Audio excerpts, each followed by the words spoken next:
WhatsApp guys, you are already watching cinema is life. ഇന്ന് ഞാൻ review ചെയ്യാൻ പോകുന്ന ഒരു തമിഴ് മൂവിയാണ് കുടുംബസ്ഥൻ. ജനുവരിയിൽ തന്നെ റിലീസായ മൂവിയാണ്. തിയേറ്ററിൽ പോയി കാണാൻ പറ്റിയില്ല. ഇതിപ്പം Z5 OTT പ്ലാറ്റ്ഫോമിൽ റിലീസായിട്ടുണ്ട്. അവിടെ നിന്നാണ് ഞാനിത് കണ്ടത്. മൂവിയുടെ ജോണർ ഒരു ഫാമിലി ബേസ്ഡ് കോമഡി ഇമോഷണൽ ഡ്രാമയാണ്. സ്റ്റാറിങ് മണികണ്ഠൻ. ലാസ്റ്റ് 1 to 2 ഇയേഴ്സിൽ പുള്ളി ഇങ്ങനെ ഈ ഓർഡിനറി മാൻ ബേസ്ഡ് റോൾസൊക്കെ ചെയ്ത് നല്ല പോപ്പുലാരിറ്റി ഗെയിൻ ചെയ്തുകൊണ്ടിരിക്കുന്ന ഒരു തമിഴ് ആക്ടറാണ്. പുള്ളിയുടെ കൂടെ നോട്ടബിളായിട്ട് നമ്മുടെ ഗുരു സോമസുന്ദരനുണ്ട്. മിന്നൽ മുരളിക്കകത്ത് വില്ലനായി പ്ലേ ചെയ്ത ആൾ. മൂവിയുടെ എൻ്റെ പേഴ്സണൽ ഒപ്പീനിയൻ എന്ന് വെച്ചാൽ ഒരു nice feel good decent relatable ആയിട്ടുള്ള ഒരു കോമഡി ഡ്രാമയായിട്ടാണ് എനിക്ക് തോന്നിയത്. മൂവിയുടെ സ്റ്റോറി എന്താണെന്ന് വെച്ചാൽ ഇതിൻ്റെ അകത്ത് നവീൻ എന്ന് പറഞ്ഞ ചെറുപ്പക്കാരൻ്റെ സ്റ്റോറിയാണ്. പുള്ളി ചെറിയൊരു ആഡ് ഏജൻസി ബേസ്ഡ് കമ്പനിയിൽ ആസ് എ ഡിസൈനറാണ് വർക്ക് ചെയ്യുന്നത്. പുള്ളിയുടെ വീട്ടിൽ പുള്ളിയുടെ പേരൻസ് ഉണ്ട്, വൈഫുണ്ട്. പുള്ളിയാണ് sole earning member of the family. അതുകൊണ്ട് വീടിൻ്റെ ചിലവെല്ലാം പുള്ളിയാണ് നോക്കുന്നത്. ഒരു ദിവസം ഒരു ഫണ്ണി സിറ്റുവേഷൻ കാരണം പുള്ളിയുടെ ജോലി പോകുന്നു. അപ്പം ജോലി പോയി കഴിഞ്ഞ് പുള്ളി വീടിനെ എങ്ങനെ നോക്കുന്നു, അതിനുവേണ്ടി പുള്ളി കുറേ കടങ്ങളൊക്കെ എടുക്കുന്നു, വീട്ടുകാര്യങ്ങളൊക്കെ ചിലവുകൾക്ക് വേണ്ടി.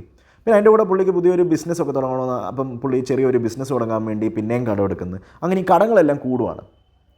അപ്പം എങ്ങനെ ഇവരുടെ ഫൈനാൻഷ്യൽ കണ്ടീഷൻസ് ഇമ്പ്രൂവ് ആവുമോ ഇല്ലയോ, ബിസിനസ്സൊക്കെ പച്ച പിടിക്കുകയോ ഇല്ലയോ, ഫാമിലിയുടെ സൈഡിൽ നിന്നുള്ള പ്രഷറും പിന്നെ കടം മേടിച്ച പലിശക്കാരുടെ സൈഡിലുള്ള പ്രഷറും, ഇതെല്ലാം പുള്ളി എങ്ങനെയാണ് ഫേസ് ചെയ്യുന്നത്, ഇതെല്ലാം പുള്ളിക്ക് ഓവർകം ചെയ്യാൻ പറ്റുമോ ഇല്ലയോ, അതാണ് ഈ മൂവിയുടെ ഓവറോൾ പ്ലോട്ട് ലൈൻ. മൂവിയുടെ പോസിറ്റീവ്സ് എന്ന് വെച്ചാൽ സ്റ്റോറി കേട്ടപ്പോൾ തന്നെ നിങ്ങൾക്ക് തോന്നിക്കാണും റിലേറ്റബിൾ സ്റ്റോറിയാണ്. എനിക്കും നിങ്ങൾക്കും നമ്മുടെ ചുറ്റുവട്ടത്ത് കാണുന്ന ആൾക്കാർക്കും എല്ലാം റിലേറ്റ് ചെയ്യാൻ പറ്റുന്ന ആസ്പെക്ട്സാണ് ഈ സ്റ്റോറിക്കകത്ത് കാണിച്ചേക്കുന്നത്. ജോലി നഷ്ടപ്പെടുന്നതും പിന്നെ ഫാമിലി റിലേറ്റഡ് ഇഷ്യൂസും പിന്നെ ഓരോരോ മനുഷ്യരുടെ ഡ്രീംസ് ആൻഡ് ആംബിഷൻസ് അതവർ ഫുൾഫിൽ ചെയ്യാൻ പറ്റുന്നോ ഇല്ലയോ, ലവ്ഡ് വൺസിനൊരു നല്ല കംഫർട്ടബിൾ ലൈഫ് സ്റ്റൈൽ നമുക്ക് കൊടുക്കാൻ പറ്റുന്നോ ഇല്ലയോ, കുറേ റിലേറ്റബിൾ ആസ്പെക്ട്സ് ആണ് ഈ മൂവിക്കകത്ത് പൊർട്രേ ചെയ്തേക്കുന്നത്. ബട്ട് നല്ല ഹ്യൂമറൊക്കെ മിക്സ് ചെയ്താണ് ഇത് കാണിച്ചേക്കുന്നത്. അത് കാരണം ഇത് നല്ല ഇമോഷണലോ അല്ല ഡ്രാഗ് ചെയ്തോ അങ്ങനെയൊന്നും അല്ല നമുക്ക് ഫീൽ ചെയ്യുന്നത്. നല്ല എൻ്റർടൈനിങ് വേയിലാണ് ഇവരിതെല്ലാം കാണിച്ചേക്കുന്നത്. കാരണം സ്റ്റാർട്ടിങ് ടു എൻഡ് നല്ല ഹ്യൂമറാണ് മൂവിക്കകത്തുള്ളത്. അപ്പോൾ ഒരു വശത്ത് റിലേറ്റബിളുമാണ്, പക്ഷേ അടുത്ത വശത്തു നിന്ന് കോമഡി ഉണ്ട്, എൻ്റർടൈനിങ്ങുമാണ്.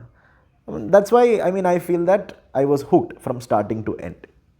പിന്നെ by the end of it climax ഒക്കെ ആകുമ്പോഴത്തേക്ക് നല്ല ഇമോഷണൽ ആസ്പെക്ട്സ് ഒക്കെ ആഡ് ചെയ്ത് നല്ല രസമാണ് മൂവി. ഞാൻ പറഞ്ഞില്ലേ, ഒരു ഓവറോൾ ഫീൽ ഗുഡ് വൈബാണ് മൂവിക്കുള്ള. സിമ്പിൾ എവറിഡേ ലൈഫ് ബേസ്ഡ് സ്റ്റോറിയാണ്.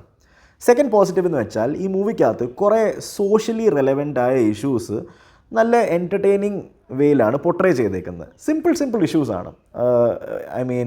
അൺഎംപ്ലോയ്മെൻറ്റ് റിലേറ്റഡ് ഇഷ്യൂസ്, ഒരാളുടെ ജോലി നഷ്ടപ്പെടുമ്പം ഫേസ് ചെയ്യേണ്ട അവമാനവും അതെല്ലാം, പിന്നെ ഒരു അമ്മായിയമ്മ മരുമോളുടെ ഡൈനാമിക്സും ഇഷ്യൂസും, പിന്നെ ഒരു ഹസ്ബൻഡ് വൈഫിൻ്റെ ഇടയ്ക്കുള്ള ഡൈനാമിക്സും, പിന്നെ കാസ്റ്റ് ബേസ്ഡ് ഇഷ്യൂ ഒക്കെ ചെറുതായിട്ടൊക്കെ ഇങ്ങനെ നല്ല രസമായിട്ടാണ് ഈ സാധനങ്ങളെല്ലാം നമ്മുടെ മൂവിൽ ഇവർ പുട്ട് ഫോർവേഡ് ചെയ്തേക്കുന്നത്.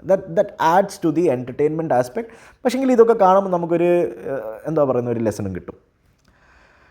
ഇപ്പോൾ ഇതൊക്കെ കൂടി നല്ല ഡീസൻറ്റ് ആക്ടിങ്ങും, ഇനി എൻ്റെ കൂടെ BGM കുറിച്ച് പറയുവാണെങ്കിൽ നല്ല ഓവറും അല്ല ഇല്ലെന്നും ഇല്ല, നല്ല ഡീസൻറ്റ് കോംപ്ലിമെൻ്റ് ചെയ്യുന്ന BGM നല്ല ഡീസൻറ്റ് റിലേറ്റബിൾ സ്റ്റോറിയും ഹ്യൂമറും എല്ലാം കൂടെ കൂട്ടി ഒരു ഓവറോൾ ഫീൽ ഗുഡ് വൈബാണ് ഈ മൂവിക്കുള്ളത്. അപ്പോൾ ഒരു വൺ ടൈം ഡീസൻറ്റ് വാച്ചിന് വേണ്ടി പറ്റിയ ഒരു മൂവിയാണ് കുടുംബസ്ഥൻ. മൂവിയുടെ നെഗറ്റീവ്സിനെ കുറിച്ച് പറയുവാണെങ്കിൽ by the end of the film climax ഒക്കെ ആയപ്പോഴത്തേക്ക് ഐ ഫെൽറ്റ് ദാറ്റ് റഷ് ചെയ്താണ് ഇവർ മൂവി അങ്ങ് തീർത്തത്. അത് പ്രോപ്പർ ഒരു കൺക്ലൂഷൻ തന്ന് ഒരു നല്ലൊരു എൻഡിങ് ഒക്കെ കൊടുക്കുമായിരുന്നെങ്കിൽ it have been a little more better ആണ് എൻ്റെ അഭിപ്രായം. പിന്നെ ചില സപ്പോർട്ടിങ് ക്യാരക്ടേഴ്സൊക്കെ ഇവർ ആഡ് ചെയ്തിട്ടുണ്ട് സ്റ്റോറിക്കകത്ത്, കോമഡിക്ക് വേണ്ടിയാണ്. പക്ഷേ ഇത് ഇച്ചിരി ഓവർ ദ ടോപ്പാണ്. അത് ഓവറോൾ ഈ മൂവിയുടെ വൈബിൻ്റെ കൂടി ജെല്ല് ചെയ്തില്ല. ഈ ക്യാരക്ടേഴ്സ് ഇല്ലായിരുന്നെങ്കിലും സ്റ്റോറിക്ക് ഒരു പ്രശ്നവും വരത്തില്ലായിരുന്നു. അത് നിങ്ങൾക്ക് കാണുമ്പം നിങ്ങൾക്ക് മനസ്സിലാവും. So yeah, this is 2 nit pickings that I had. പക്ഷേ other than this overall movie എന്ന് വെച്ചാൽ ഒരു ഫീൽ ഗുഡ് റിലേറ്റബിൾ കോമഡിയൊക്കെ ഇൻഫ്യൂസ് ചെയ്ത് ഒരു ഡീസൻറ്റ് എൻ്റർടൈനിങ് ഫിലിമാണ് കുടുംബസ്ഥൻ. ഈ മൂവി ഈ പുതിയ വർഷത്തിൽ ഏറ്റവും ബിഗ്ഗസ്റ്റ് തമിഴ് ഹിറ്റാണ് ഈ ഫിലിം. ഈ മൂവിക്കകത്ത് വലിയ ആക്ടേഴ്സോ ഫേമസ് ആയ ആക്ട്രസസോ അല്ലെങ്കിൽ മാസോ അടിപിടിയോ സ്റ്റൈലോ ഇതൊന്നുമില്ല. സിമ്പിൾ ബേസിക് സ്റ്റോറി ടെല്ലിംഗ് ആണ്. അപ്പോൾ ഇത് പ്രൂഫാണ് that audience will accept good stories irrespective of its scale, mass, grandeur, etcetera. So yeah, that's my review of the film Kudumbasthan. Stay tuned for more reviews. Till then take care bye.